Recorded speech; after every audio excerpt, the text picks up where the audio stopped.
Hey everybody, let's learn the basics of the rowing stroke. So, first I'm going to get my feet strapped in and hands on my handles.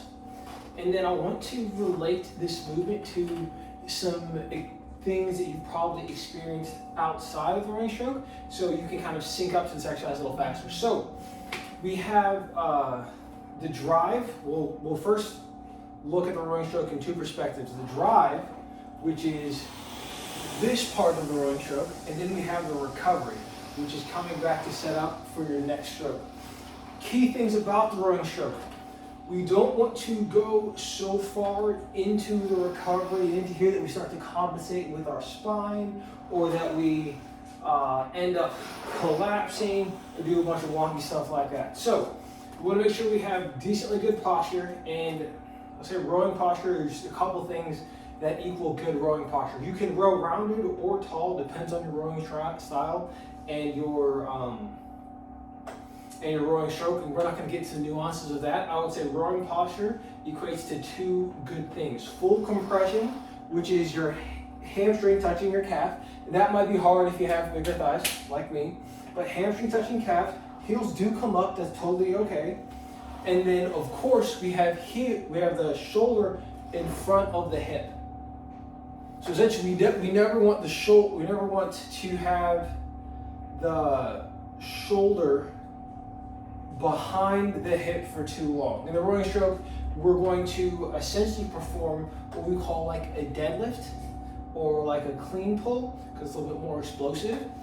But that involves the shoulders being in front of the hips to the shoulders coming behind the hips. So once again, we just talked about drive, which is this part, and then the recovery, this is this part. In the drive, in our start here, once again, full compression, hamstring touches some calf, arms long and loose, and shoulder in front of hip. Now in the drive, let's segment it. We have leg drive, that's this aspect of the rowing stroke here. This is all leg drive here. And then we have the hip opening, which is at this point here, after essentially my stomach or my chest is no longer connecting to my quads. I start to use the hips and open up, and then use the arms, right? So just a couple strokes like that so you can see it.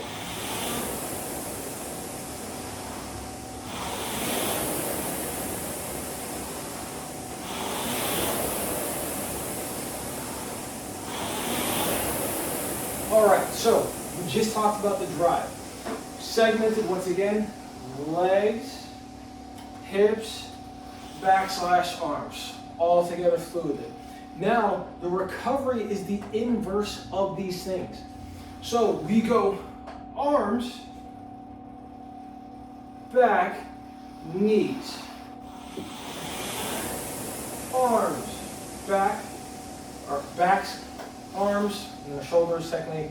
Hips flex, which is the shoulders coming forward here, and then the knees back. Like so.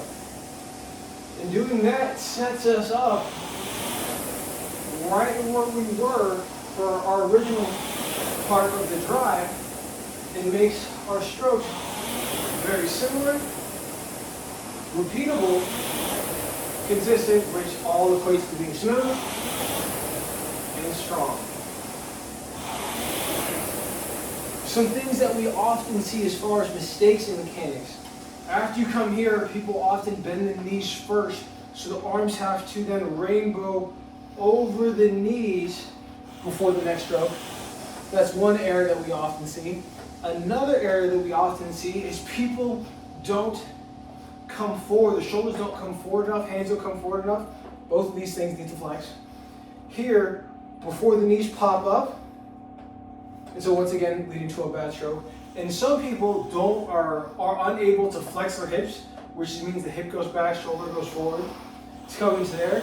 And so they stay very upright the entire time. Notice here, as I'm doing this not so ideal rowing technique, my shoulders aren't going in front of my hips. Very upright. and not a lot of hip flexion. You need hip flexion to allow your glutes and quads to synchronize before you triple extension, which is the extension of the ankles, knees, and hip. So once again, we need flexion in order to create extension. So this would be ankle dorsiflexion, knee flexion, hip flexion, right here. And then this would be the extension of everything. Ankles extended, knees extended, hips extended, glutes on. So that's what we're looking for in our rowing stroke. Flexion to triple extension. Hope this helps you master your rowing stroke. If you like this video, please give me that thumbs up button. If you have questions about the rowing stroke or any other exercise on the YouTube channel, definitely leave that in the comments. And of course, if you haven't yet, please subscribe to my YouTube channel.